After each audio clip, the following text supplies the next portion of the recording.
নমস্কার, আমি ডক্টর সঞ্জয় মুখার্জি। আজকে একটি কমন কোয়েশ্চেন নিয়ে আমরা কথা বলতে এসেছি। সেই কমন কোয়েশ্চেনটা হলো যে অনেক পেশেন্ট এসেই বলে আমার তো সব ঠিক আছে, তা সত্ত্বেও কেন বাচ্চা আসছে না। বা সব ঠিক আছে বলতে আমরা কি কি ঠিক থাকা বোঝাই। তার আগে জানতে হবে বাচ্চা আসতে গেলে কোন কোন জিনিসগুলো ঠিক থাকা জরুরি।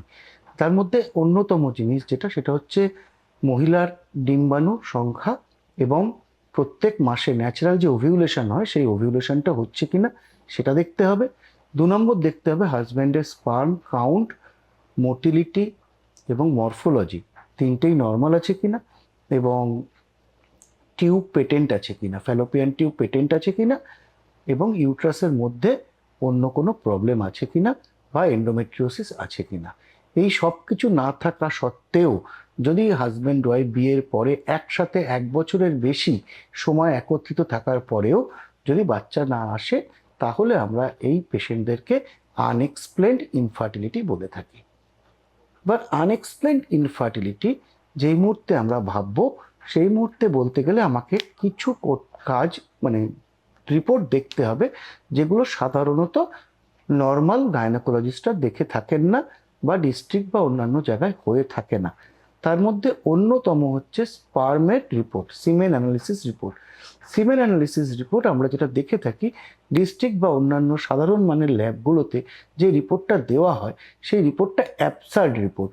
আপনারা এখনকার দিনে ভেবে থাকবেন যে মরফোলজি ডব্লিউএইচও বলছে 4% থাকলেই নর্মাল, যেটা কিনা ভালো ল্যাবে করলে কখনোই 8 to 10%-এর বেশি পাওয়া যায় না।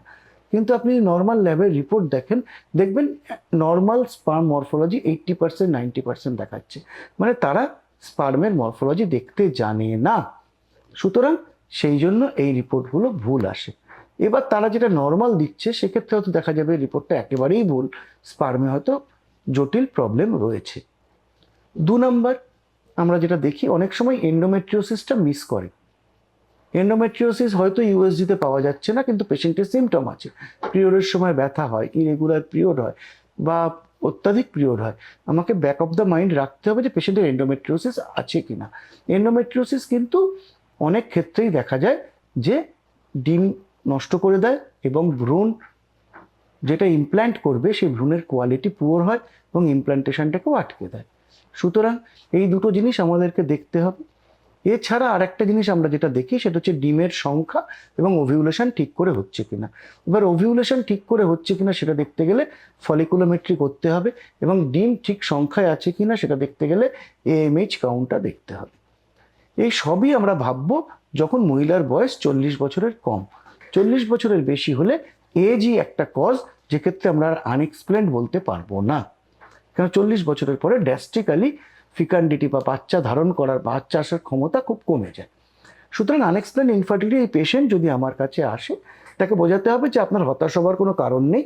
কোনো কারণ যখন খুঁজে পাওয়া যাচ্ছে না, তাহলে আমরা নর্মাল কারণ দেখেই চিকিৎসা শুরু করব। এই ক্ষেত্রে যেটা মোস্ট কমন প্রবলেম এসে যায় সেটা হচ্ছে পেশেন্ট মানতে চায় না যে আমার কোনো চিকিৎসা করার দরকার আছে কিনা। তখন আমরা তাদেরকে ডাইরেক্ট বলি যে আপনার যদি বাচ্চা দরকার হয় তাহলে আপনি চিকিৎসা করবেন, যদি বাচ্চার দরকার না থাকে তাহলে চিকিৎসা করতে হবে না।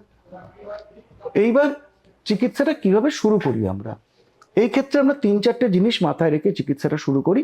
1 নম্বর হচ্ছে পেশেন্টের বয়স কেমন, তার এএমএইচ কেমন আছে, এবং হাজব্যান্ডের স্পার্ম স্ট্যান্ডার্ড ল্যাব থেকে ঠিক আছে কি নেই।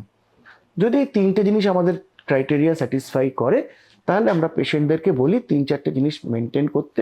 যেমন যারা মোটা তাদেরকে বলি রোগা হবার জন্য, ওবেসিটি কমানোর জন্য। হাজব্যান্ড ওয়াইফ দুজনেই যদি স্মোক করেন সেক্ষেত্রে দুজনকেই স্মোকিং থেকে বিরত থাকতে বলি। অ্যালকোহল, কফি এইগুলো খেতে বারণ করি। তাদেরকে হেলদি কিছু ডায়েট, যেমন সবুজ সবজি, বিনস জাতীয় খাবার, ড্রাই ফ্রুটস এই জাতীয় খাবার খেতে এনকারেজ করি। এগুলোতে ডিমের কোয়ালিটি একটু বেটার হয়। এছাড়া আমরা পেশেন্টকে আইওয়াই পদ্ধতি মাধ্যমে নিয়ে যাই। প্রথম 3 সাইকেল আমরা জাস্ট ওরাল মেডিসিন দিয়ে ওভিউলেশনের টাইমে আইওয়াই করে থাকি।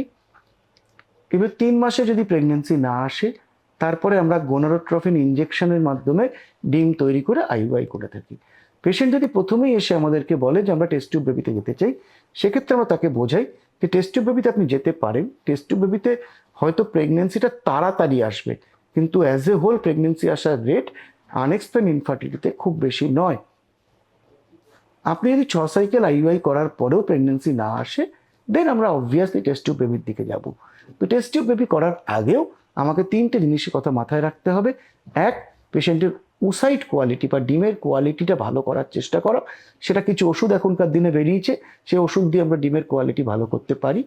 স্পার্মের কোয়ালিটি ভালো করা এবং যা যা ব্যাড হ্যাবিট আছে সেই ব্যাড হ্যাবিটগুলোকে দূর করা।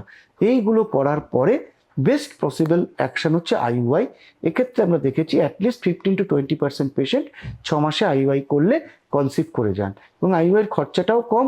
এবং আইইউআই সব থেকে যেটা সুবিধা, পেশেন্টকে বেশি ইঞ্জেকশন নিতে হয় না, পেশেন্টের কষ্টটা কম হয় এবং ওষুধপত্র অনেক কম লাগে, যেটা কিনা আইভিএফে শুধু কস্ট নয়, মহিলাকে অনেক ইঞ্জেকশন নিতে হয় এবং কষ্টটাও একটু বেশি হয় আইইউআই প্রেগনেন্সি এসে গেলে, যেগুলো তাদেরকে সম্মুখীন হতে হয় না।